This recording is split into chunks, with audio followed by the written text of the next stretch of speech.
I want to move into a listener question that we got recently.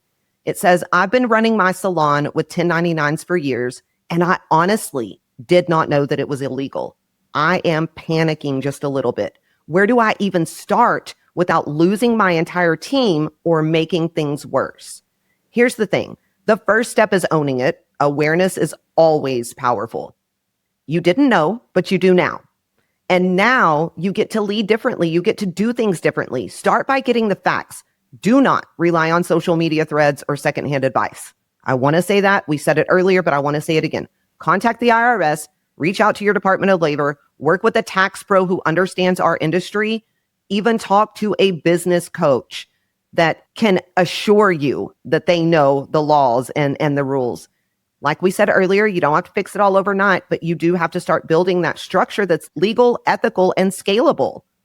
Some people may leave, absolutely, but the right ones are going to stay and they're going to respect you. Chandra, that listener question is so real, and I know a lot of people are probably feeling that exact panic.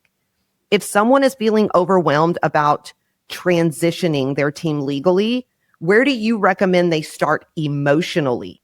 What mindset shift maybe would help them build their team from a place of integrity? Yeah, I mean, I think really thinking about the bigger picture as to, this is for the better of everyone on your team. In the long run, it's going to be the best thing, not only for you, but also for your business and for your employees. And so I think really shifting your mindset to start thinking about it in that way, it's not a bad thing. It doesn't have to be a scary thing. It's about growth, and it's about changing and making things better for everyone. And I think if you can start thinking about it from that perspective, it's a little bit easier to start that transitioning process. I would agree with that. And here's the thing, even if you do have to start all over, even if you do, at least you are doing it with integrity and you are walking in the legal lines. Let's end with this. You cannot scale a business that's one audit away from collapse. Can't do it. You cannot call yourself a leader, an owner, a CEO if you're still operating in an illegal manner, dodging that responsibility and accountability.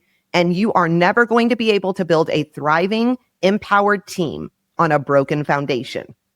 You've got to fix it. You've got to rebuild it. You've got to lead with clarity, confidence, and integrity. And I promise it is 100% absolutely worth it.